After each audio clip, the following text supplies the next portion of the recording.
at one point, you basically, if you don't have information from the external world that guides you, you can completely lose your sense of reality. So you can actually start hallucinating, and you can start having crazy thoughts about yourself and the world. Now, that is, of course, a very severe case of cabin fever. What people are experiencing because of the coronavirus is not so bad, but since we live in an age where we are not subjected to dramatic things, most of the males like you and me, we haven't been in the army, we haven't seen horrible things that would have taught us how to deal with extreme situations.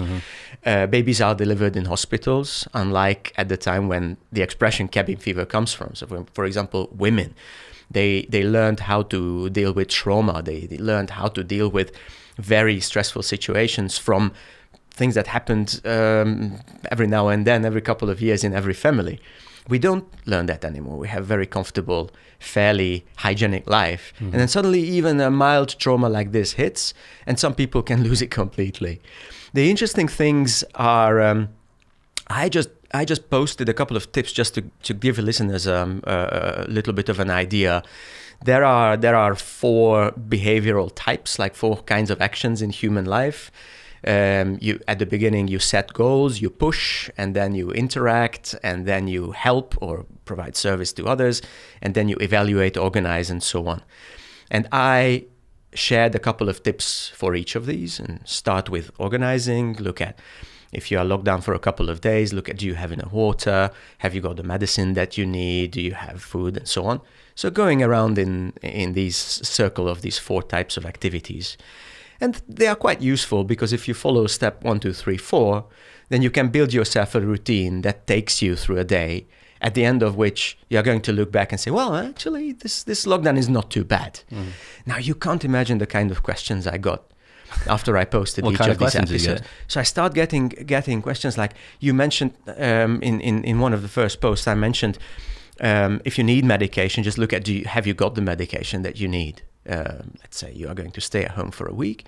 If you need any kind of medication, make sure that you have got it. If you need water, make sure you have water, and so on. And then I start getting these messages. What kind of medication you recommend I buy? And I said, listen, it says, if you need medication, then buy medication. If you don't need medication, obviously don't. The other day, one of my friends from here in Shanghai, she texted me and said, do you think I should buy a lot of batteries for my torch, for my flashlight? I said, come on, the virus is not going to kill the power stations.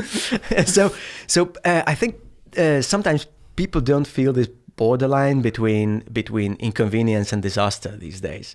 And this is what I learned when I worked in places like Bosnia, Cambodia, which were really on the brink of collapse at certain times. There are people who are like air hostesses, when the plane starts shaking and so on, you always have to look at them. If they are calm, you can stay calm. If they start like rapidly looking left and right, then there's that's when you freak out. Exactly.